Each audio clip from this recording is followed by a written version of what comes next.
Everyone, I've been trying to work out how to engage ARC more, and Naomi was brilliant in that she suggested that we start putting together some video footage that we can put onto Facebook just to kind of engage our families. Now, I could easily sit here and do it all, but I think they need to see your faces more than they need to see mine. So what I'm suggesting is that we just simply video some things without like being too professional about it, just kind of some basic stories and how to do a craft, maybe how to do some sensory play if we're feeling daring. So all I'm doing is my phone is horizontal so that I'm filling up the whole screen, and I am put it into a selfie mode so that I can see what I'm doing. I can actually see myself right now, which is always a little bit weird. And I just thought I'd demonstrate doing a story with you. So the easiest way to start doing it is just to introduce yourself. So hi, I'm Debbie. I'm the children's pastor here at St. Paul's, and I've got a story I'd like to share with you. Let's go and see Jesus, said 4 friends of a man who could not walk. But how will we get there, they said. The 4 friends smiled. We're going to carry you, of course. So the friends carried him on a mat all the way to the house where Jesus was.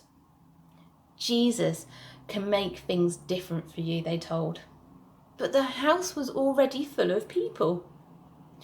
Oh, we're going to have to go home, said the man. But his 4 friends carried the mat up to the roof. They got down on their hands and feet and they made a hole in the roof and lowered their friend through the hole, lying on the mat, right to the feet of Jesus. Can you imagine being in that house with those bits falling in, looking up to see a man being lowered down? Jesus smiled. The wrong things you have done are forgiven, he said. The man smiled back. That makes me feel really happy, he thought.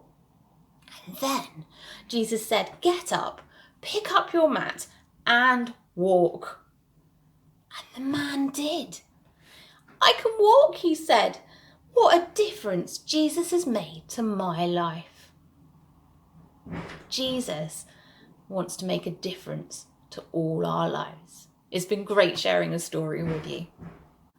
So I've just shown you a simple way of telling a story, and that is the most basic way of doing it. You can add in props, you can use puppets, whatever it is that you think is going to be helpful. So it'd be great if some of you could choose a story and just read it onto the screen for you. I can print out or scan in the stories for you and get them sent to you, or lend you the book that they're in. Because we are going to be using the Big Bible Storybook and looking at creation. So now I'm going to just show you a simple way of demonstrating a craft. So hi, I'm Debbie and I'm just going to show you a craft today. So here's one I made earlier. We're going to be making a paper plate fish. For this, you're going to need 1 paper plate, some sellotape, a pair of scissors, and some felt tip pens. The first thing you need to do with your paper plate is to chop out a triangle. That creates the mouth, but it also makes the tail. So then we're going to turn it over and you're just going to sellotape the tail onto the back. Bear with me one moment as I get some sellotape.